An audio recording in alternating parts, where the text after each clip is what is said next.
spin things around here.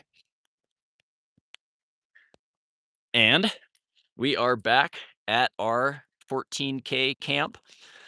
We spent 3 nights up at 17K camp, and one very, very nice day summiting Denali. Let's see, day 10 was the last day that I hopped on live, and so, the following day, day 11, was our push up to 11K camp. Maybe I'll pull up some photos from that, and I'll sit down here. Ah, we had about 1,500 feet of steep snow, and then I have to scroll back a ways.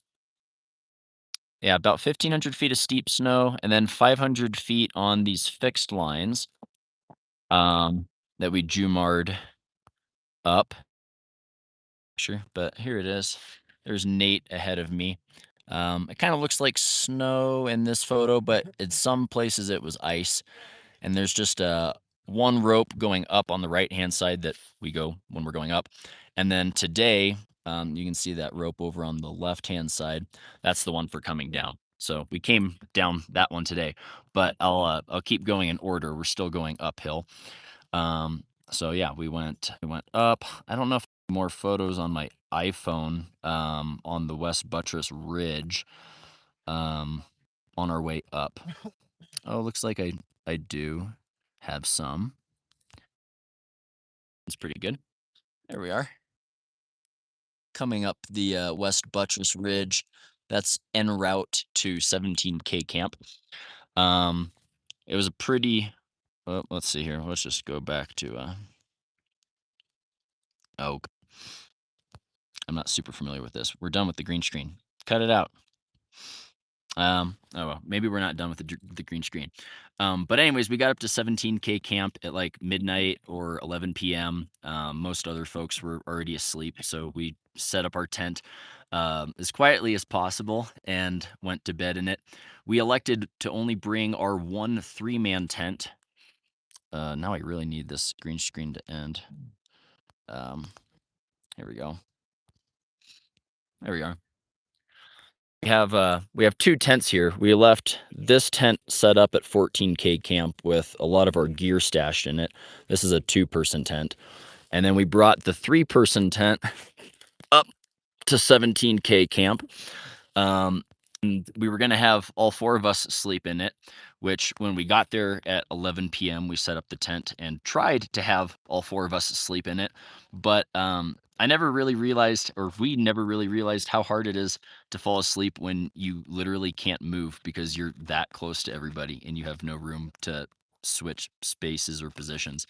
So around like 4 a.m., I just pulled my sleeping bag out of the tent and slept on the ground outside, which was kind of the plan to begin with. If 4 people in the tent didn't work, then I was just going to sleep in the vestibule. So that ended up kind of being what I did, except instead of sleeping in the vestibule, I just slept under the sky because there's less breath condensation getting in the tent, and there was no snow falling. It wasn't really that windy, so it was really nice sleeping outside.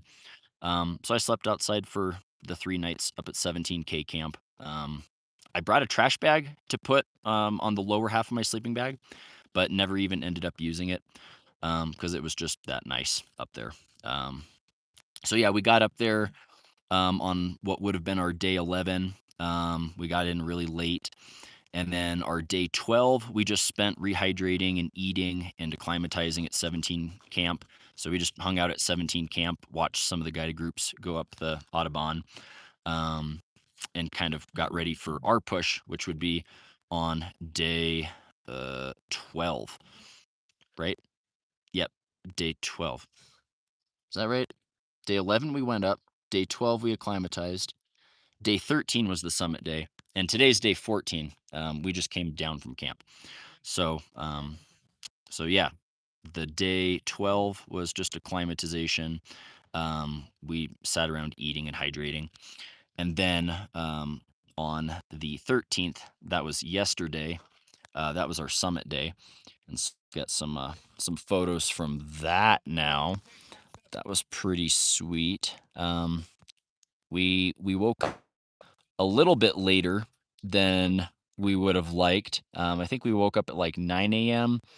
or 8 a.m. to start boiling water, and I think one of the not guided teams, but one of the private teams left at like 9 a.m. really early. So we were one of the later teams to leave camp. There was just a soloist that left camp after us.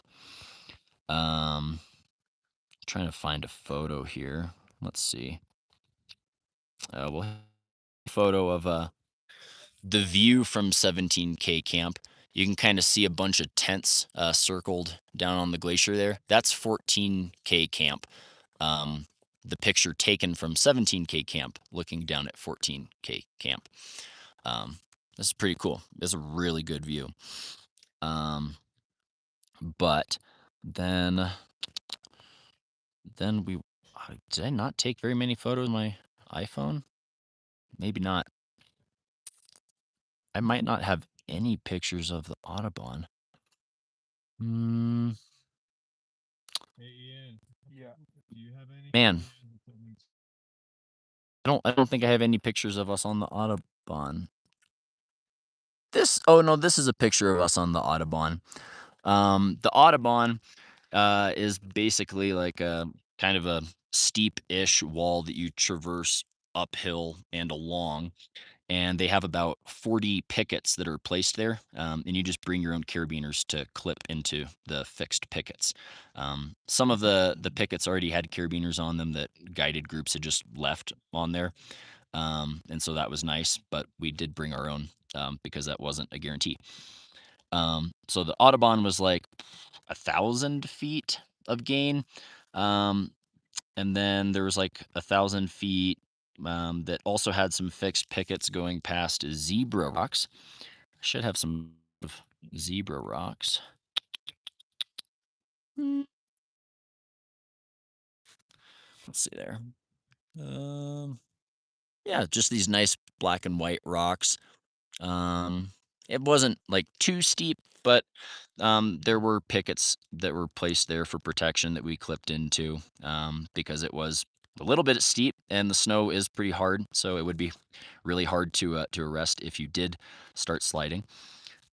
So we went up Zebra Rocks, and then it became kind of just general snow walking on a nice compacted trail. We started to pass people that had already summited and were coming down. We were kind of the last ones of the day. It got really windy. I helped Nate get his snowsuit on, which was kind of hard for him to do with cold fingers. He says thank you. But yeah, we got the snowsuit on. We layered up before we even got to Archdeacon Tower, Archbishop Tower, whatever tower thing that is. And we crossed the football field, and then we went up Pig Hill. And at the top of Pig Hill, that's like the very final summit ridge to Denali. See if I have any photos of that. It was a lot steeper and challenging than I had thought it would be. There we go. There's the summit ridge. So Denali is up there on the far right. It's that far right peak, and there's us. This is actually a picture on the descent, not the ascent. So we're walking down away from Denali. But yeah, it was a bit more of an involved ridge than I thought. And right around where this photo was taken is where we um, met the last people that we would see. I think it was around like 8 p.m. There was a party of two and a soloist that were descending, and they told us that the ridge would be windy, but the sun was not, and was pretty calm. That was true. Um, so and so, yeah, that final ridge bit was pretty hard. I did not like being up there at 8 p.m. I thought that was not good mountaineering. We could have definitely been there earlier, but we were having some altitude problems in the group that made things kind of slow. And yeah, Nate was kind of just bogging a little bit on the way up, and then Ian was hit really hard and fast. It just like at the summit. No, No, Ian was perfectly fine, but somehow had trouble operating a camera, which is like his. Um, yeah, so we were really slow going up, but we summited at like 8:30 p.m. I didn't like being up there that late. However, there is a lot of sunlight to work with in Alaska this time of year, and so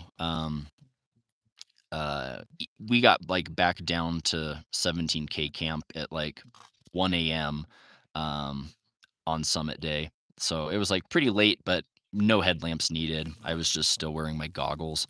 Um, yeah. So yeah, the summit was pretty cool. You are the highest thing around. That's not a common thing that I get to see on Alaskan peaks.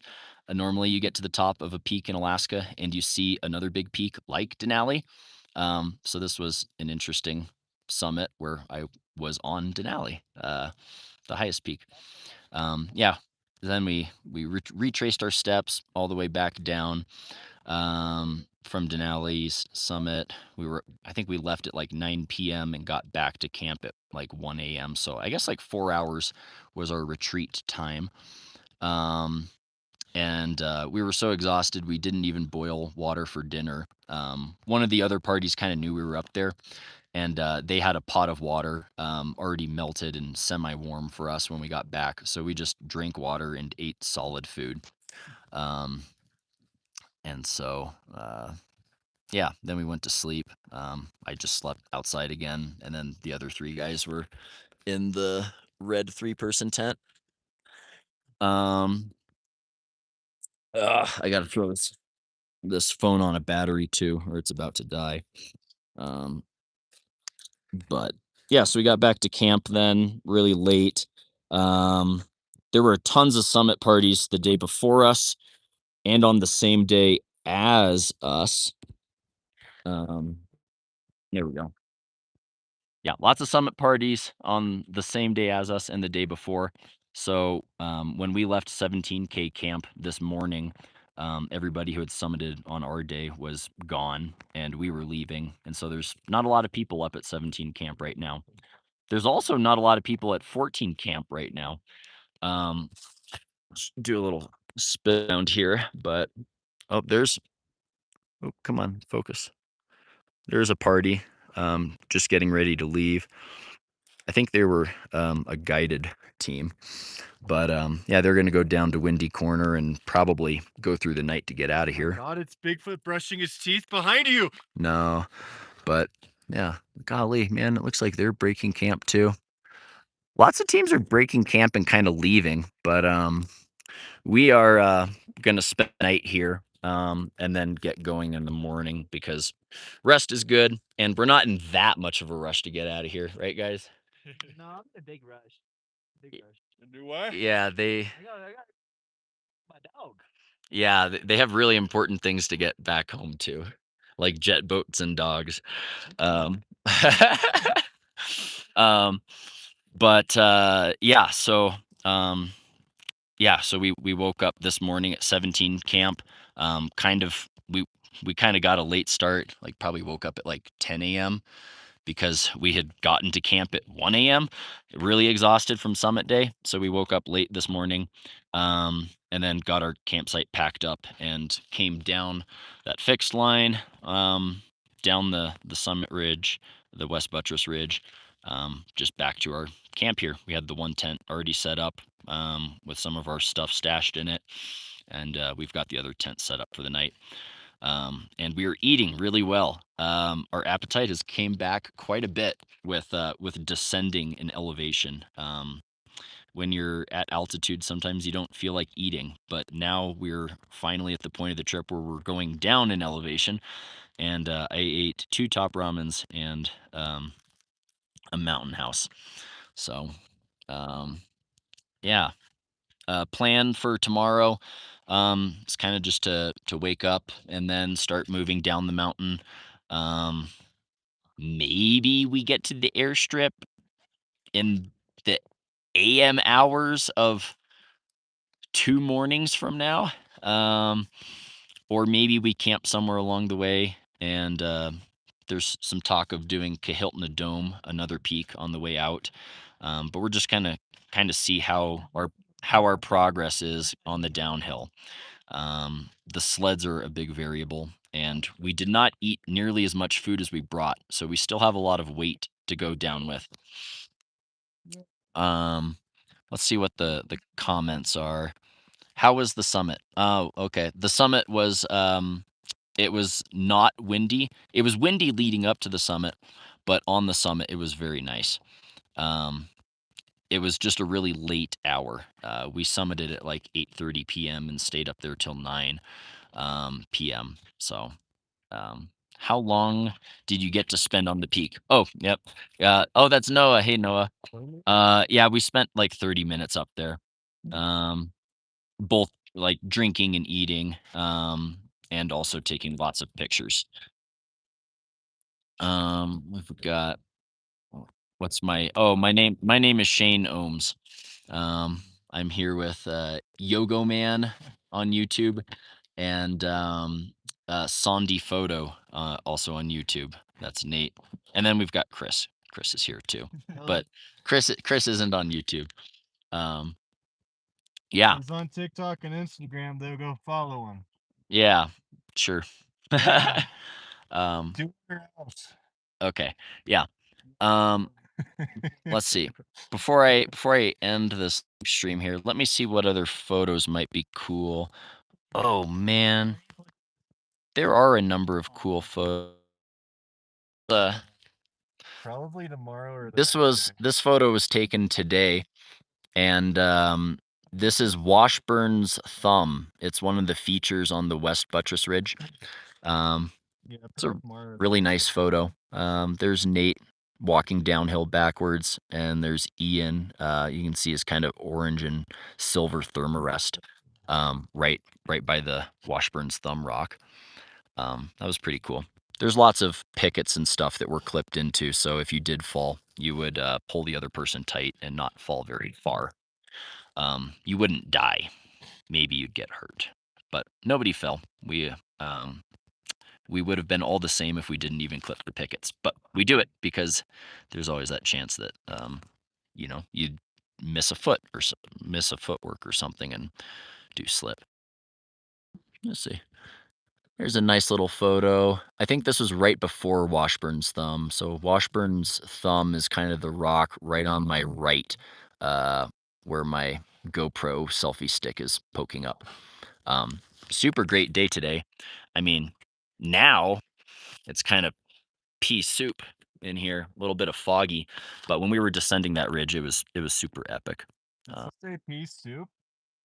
It was also pretty epic when we were ascending it. The whole last 3 days were phenomenal weather. So we really took advantage of a good window. Here's a photo that Ian took of me. That's me sitting on a rock perched above 17K camp. And and you can also see the tents down low. So 14K camp is right below down there. So super, super pretty camping locations and views all along.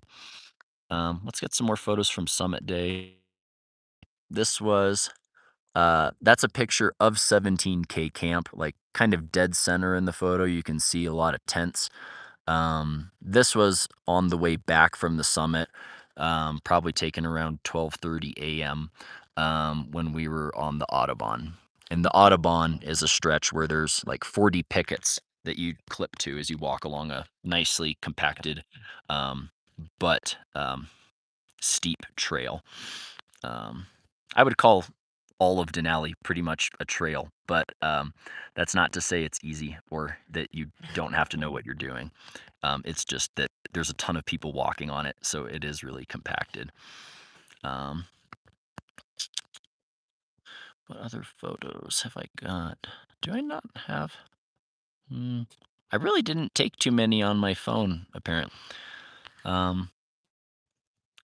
And I can't do videos on live stream. I can only back play photos. So I guess that might kind of be it. I don't know. Here's a summit photo, but I guess that was a horizontal photo. But anyways, looking forward to your debrief when you get back. Yes, yeah, there will be lots more photos on my camera that I've taken. A blog post that'll happen someday. Like all trips will be on my blog someday. And then I've got a lot of 360 GoPro footage, which I might never go through, but it could be kind of cool to put together in like a Denali experience thing, where you can zoom around all 360 degrees. I've kind of diligently been using that on my backpack at certain parts of the trip. And it's not over yet. We're still going downhill, so I'll capture some of that stuff too. But yeah, Denali's pretty cool peak. But it's also just another peak. I like all peaks the same. But this was the big one. Pretty crazy to have done it in today is day 14, so even once we get back, it's just a little over 2 weeks. So really fast timeline. We just had incredible weather to work with. In previous blogs, previous live streams, I've said it, but we brought 30 days worth of food, not knowing how good or bad the weather would be. But the weather was just so good this whole trip that we kind of were just moving the entire time and making progress every single day, either moving our weight uphill, or I think there was like we had one weather day early on, and then kind of 2 days that we didn't do any movement, one day at 14, one day at 17. But those kind of count as acclimatization. So yeah, we were pretty much moving every day for the past 14 days, and we're going to be moving for the next one or two to get out of here. So that's it. I guess I'll do another live stream if we stop and make camp along the way back. But there is a chance that we do get back in a very long, something like 16-hour, 18-hour kind of through the night push. So who knows? I might be having a beer and a burger in Talkeetna in 24 hours or 48 hours. But yeah, we're gonna get back safely, go as slow as we need to, and do that. Yeah. See you guys. Thanks for following along. Oh, I'll do another little spin of our camp here. There is not a lot to see, but this is 14K camp. Here's our little cook area. And most people have vacated the place.